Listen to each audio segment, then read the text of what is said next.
Welcome everyone! Welcome to another preview. This is MetalCanyon and we'll be looking at Judgment Apocalypse Survival Simulation by Suncrash. Now this is another game that's right up my alley. It's basically a base building slash combat game with lots of resource management, research, and so on and so forth. And it's quite interesting because it's not your usual zombie apocalypse or, you know, Third World War apocalypse. It's a all hell broke loose, literally, apocalypse. There's demons about, all sorts of nasty things, and you and your, you know, colony just need to survive. Let me load the game I'm currently running. Hold on.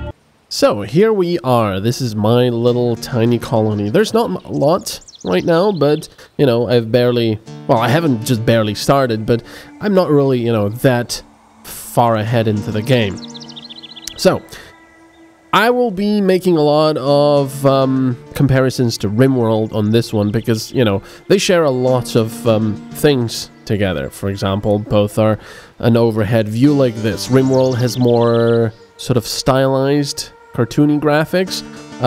This game went for slightly more realistic, you could say, although, you know, still somewhat cartoony. Both have base building like this and management, but this game goes less into the needs of the people. They're more like your minions, which I guess is appropriate considering it's, you know, a hell apocalypse judgment day. Because in Rimworld, you know, people can have nervous breakdowns, they have relationships and so on and so forth. However, having said that, let me just lower the music a little bit so you hear my horrible voice. But having said that, Judgment Apocalypse Survival Edition Simulation is also an early access game. So, you know, they could add quite a lot of stuff as the game progresses. Anyway, so this is our colony. These are our survivors. You have to equip them with weapons, with armor, with other tools, and of course, you know, you can build various buildings for your colony, and each serves a different purpose. For example, there's vegetable farms and wheat farms for bread. There's sheep pens over here.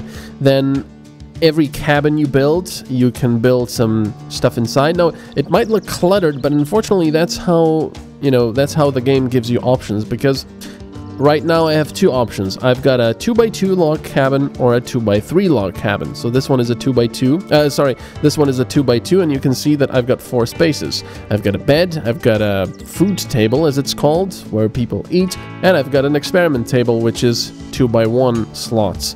And that's all you can do. You can't really, you know, decorate the insides of houses like you can in Rimworld. This is mostly just a case of what would you like in this particular house. Because obviously you cannot, well, maybe it's not obvious, but you cannot place most of these furniture type things outside. So you have to build a log cabin for it. Now over here, I've got 3 more spaces. I've got a 2x1 or 2x1 here, and, you know, an extra space. So I can place 3 small ones, or 1 small one and 1 2x1. So anyway, I was talking way too much about this. There's also research. People do research here, as you can see. Ronald here and Maya. No, Maya is actually making bricks. But in this library, they can do occult research, and in the experiment table, they actually do research. As you can see, I'm getting research points up here, of which I have 97 right now. It's not a lot, but you can go to the research, and then you have fairly extensive research trees. Right now, they're pretty linear. You have to follow, you know, farming, cooking, animal raising, and so on and so forth. They do branch out a little bit. I would like it to be a little more free, but unfortunately, you do have different tabs here. So if you don't want to start with farming, for example, you can go up to crafting and do, you know, woodworking, scavenging, and so on. You can also go for weapons, of course. And there's the occult and rituals tabs, which are more, you know, specialized. They're sort of magical stuff. You can see soul forging, which will unlock making pain charms and so on. Some of them are passive buffs, like this awareness generation. Now, this is also interesting. Awareness generation is something you need to be aware of. It's down here. It's this little bar. And now I'm not exactly completely sure still how it works. This 31%, I believe, is how aware the demons are over a colony, which, of course, I'm assuming either when it reaches 100%, they attack with a raid party, or, you know, when it gets high enough. The 10 a day, I'm not sure what it means. Does it mean 10% a day reduction of awareness?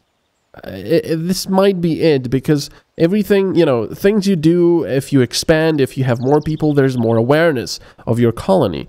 Now, of course, there's also a world view. So if we go to the world view, this is our colony over here. And there's lots of different places around you can explore.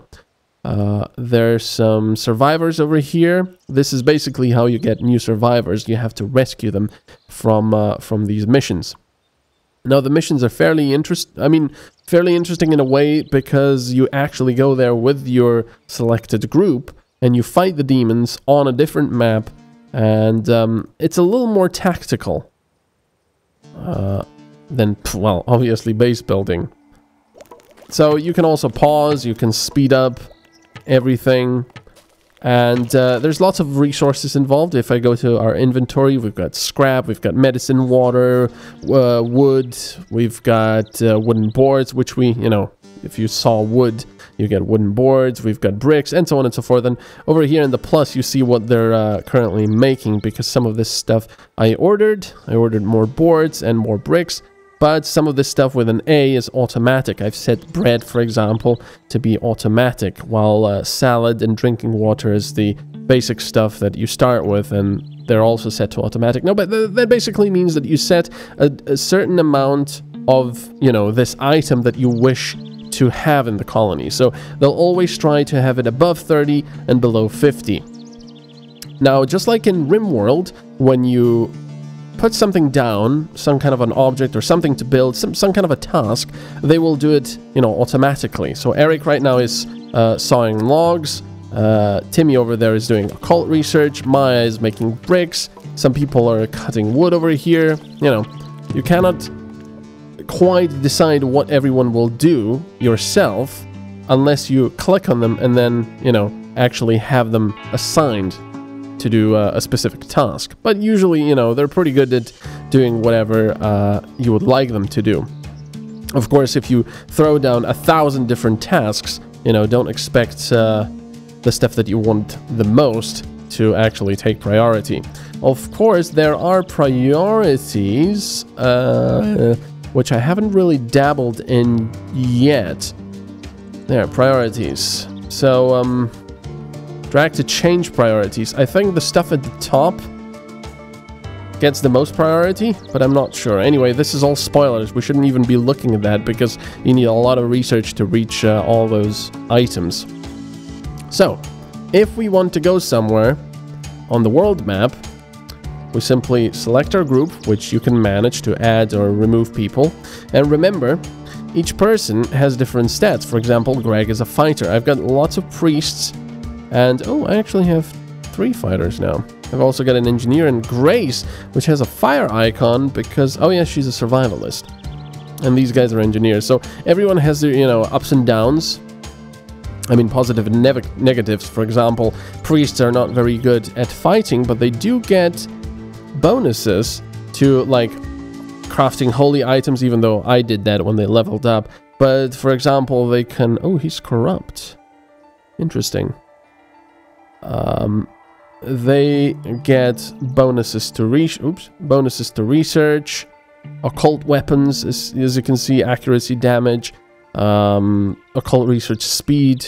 Now this guy has lots of bonuses, but also minuses, which is something I wish they would show a bit differently. For example, you can go, oh yeah, he's got plus 15, plus that, blah, blah, blah, blah, blah. And then, you know, you think, oh, he's also got plus 50% farm speed if you're not careful in reading this, but it's actually a minus. I kind of wish this would be in red to be a little bit more obvious. But anyway, I'm nitpicking. So, anyway, we equip our people. This guy has a staff and armor. This guy has a composite bow and so on.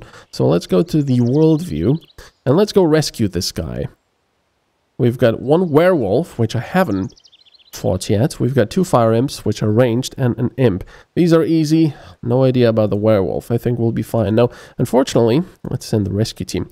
Unfortunately, on rescue missions, what happens is you have to actually get someone out of a cage. And when you do that, all the enemies on the map become aware of you and reinforcements arrive. So you have to be very careful about that. Usually it's the best idea to just kill everyone first and then start opening the cage. Now, the doctor over here, his name is just Doctor, leveled up.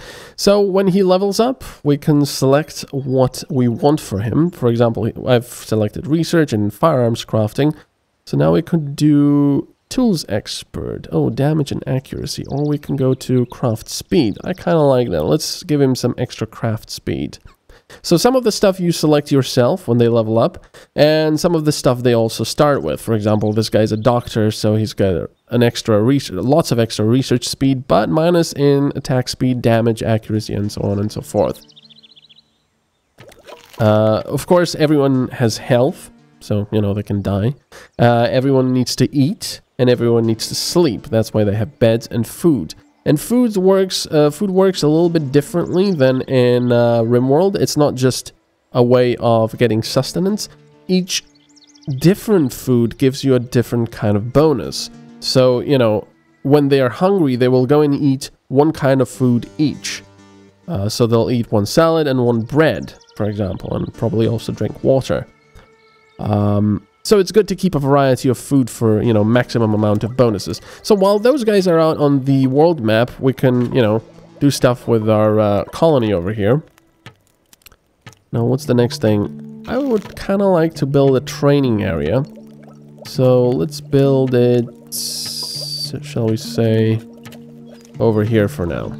Now, there's one thing I would like to say. The AI can be a little bit stupid. For example, when I started out, I only had this little cabin. Let me just pause because otherwise these guys are going to get over there and combat is going to start.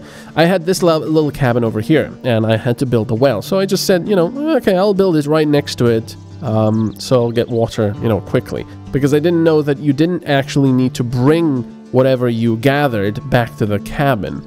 As soon as you gather it, or you mine it, or you know, cut down trees, it's already in your colony inventory. So, and then I foolishly built, I don't know how that happened, but I foolishly built this cabin right next to it, so this path is blocked. Now, the reason why I said the AI is a little bit stupid, including I'm a bit stupid, even though I'm not an AI for building this, it's a bit of a way to go this way and cut down wood. Now, the reason I'm cutting it over here, because the enemies usually come from this side, or north, and I like to have a bit of, you know, the woods here to prevent them from charging me directly. Now, what happens is people, for example, are like this. They're kind of sleepy. They go over all this way to start cutting wood, and before they get to somewhere over here, and they decide, oh, I'm sleepy. Let's go back and sleep. You know, it's stuff like that. It just wastes time and everyone's energy. So I kind of feel that they'll need to work on that a little bit, but as I said, it's still in early access. Also, quite a few people also complained on Steam that the maps are pretty small, and I tend to agree. These maps are fairly small. It would be nice if you could either expand the map over time, or just select when you start a new game that you want larger maps, just like in Rimworld. So, anyway, let's go over here. Oh yeah, there's also crafting, of course. Like I said, you can craft, you know, everything from weapons to wooden boards and so on and so forth, and first aid kits. And of course, there's research. Now, research happens instantly. You need to get research points first, but when you do have enough, you can go to, for example, scavenging, and click on it. It'll, as you can see, it says 110 out of 60. It'll take 60 of my points, and there we go. Scavenging is now instantly unlocked. It gives me extra resources chance plus 15%. So, let's go back to the world map. Now, there's lots of other little opportunities here. You can scavenge for various loot. And of course, you know, all of these have various demons. Now, right now, it's completely, you know, it's right away obvious what demons are there, what you'll be fighting. For example, some Reapers and Hellhounds. That's pretty bad.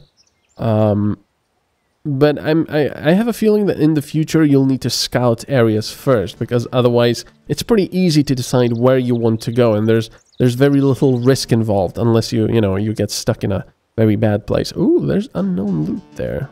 Quite interesting. Okay, so let's finally show you a little bit how combat works. Oh, there's a whole city there. Interesting. Never seen that before. All right, so now we're on an actual combat map. Every car and building and stuff like that will act as cover. Now, it's not really exactly cover like in XCOM, for example, but when I have ranged people, you can see Grace over here has cover from this car. I guess you could call it half cover, like in, like in XCOM. But, there's no such thing as full cover, I believe, because full cover, like these buildings, basically means that all ranged shots are blocked. Now, it's important to keep your ranged people somewhere safe. They don't need to be in cover. They just, you shouldn't have them attack because they get enemies get large bonuses to their attacks against ranged people. So what I like to do is have my melee guys up front and have the ranged guys somewhere in cover where they can shoot. Now, these large circles are the ranges. There we go. Let's have Ronald hide over here. Now, this is as far as I can go. It's a bit of a grid system, and the grid is very large, as you can see, and unfortunately cannot get right next to the car, but it will count just fine.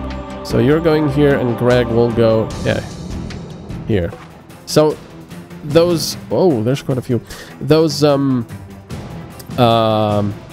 skulls you saw, or those icons, were basically where these guys had vision. So that means that if they spot you, they will attack you. So there's a little bit of stealth involved if you want to try and avoid them. But as I said, with these rescue missions, it's usually the best idea to just kill them, and then try and rescue people. So there you go. People can miss, of course. Get over here so we can kill them properly. Nice. Let's kill the other one. Now, the really interesting thing is, as you can see, all of these are 3D models, and they're nicely animated.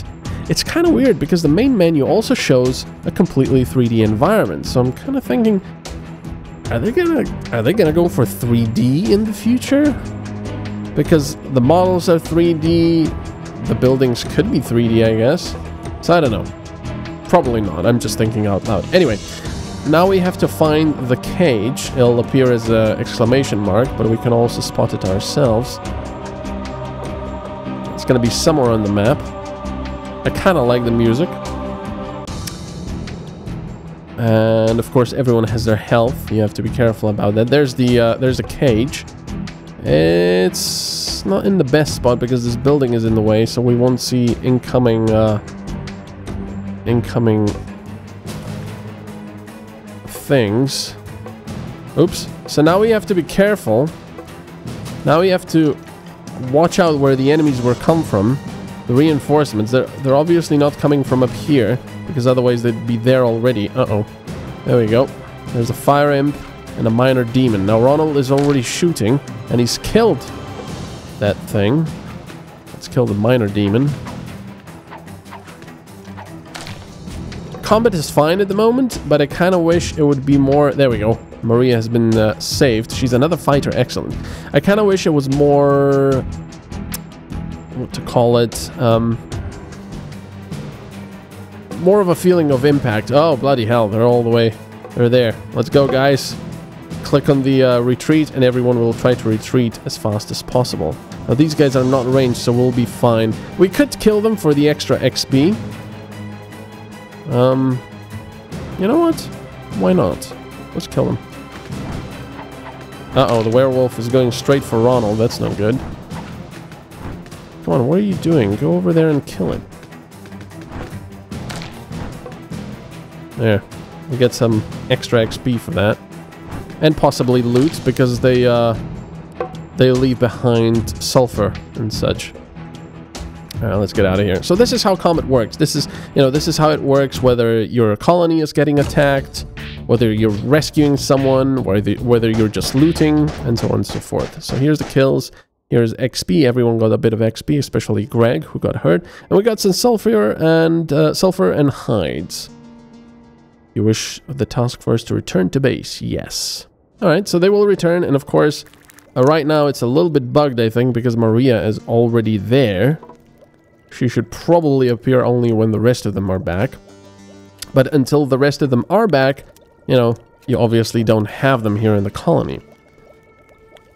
So, that's basically how this works. There's lots of little events going on. I've got night howls, for example. I think not Maria. One of the ones in my duelists group, Grace. Grace is the one that started howling at the moon for some reason. Now we have to research why that happens. I have to get enough. Oh, that's odd. It's bugged, I think. I only had one chance to do it. A ragtag group of survivors was spotted in the outskirts. Oh, they're gonna trade with us. Yeah, I had one chance, unfortunately. I think they're going to change that in the future. I didn't have enough occult research points, but I would have to research why she's howling at the moon. And of course, because she does so, it attracts demons. So we want to get rid of that, and, you know, maybe something worse will happen later. Maybe she'll turn into a werewolf or something. We're also low on water, but of course Eric here is getting some water. We've got traders, which we can trade with. This is still a little bit basic, because some of the stuff just doesn't appear when you're trading it, if they don't want it, for example. For example, vegetables. No, that's fine. I don't know. Anyway. There's also other events going on. You know, these recruitment missions, then Hellgates, scouting missions, and so on and so forth. So there's, you know, there's plenty of things to do, especially with all the research, cold stuff, building buildings and so on. I really quite enjoy this game, I have to say. It still needs quite a bit of baking, the game itself, I mean. There's still, you know, quite a few unfinished features and such, but I think it's going to be a lot of fun when it's done. It already is. It's a little less complex than Rimworld, because people, you know, don't have various diseases, and they cannot have their specific organs damaged or bones broken and so on and so forth. They don't have relationships, which would be kind of cool later on to have.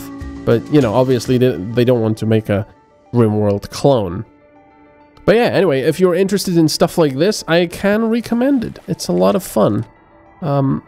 Might suggest to wait a little bit until it gets fleshed out more, but of course, usually with early access games, the price will increase as well as the game gets more and more finished. So anyway, hope you've enjoyed this little preview of Judgment Apocalypse Survival Edition, and I will see you next time. Have a good one. Bye-bye.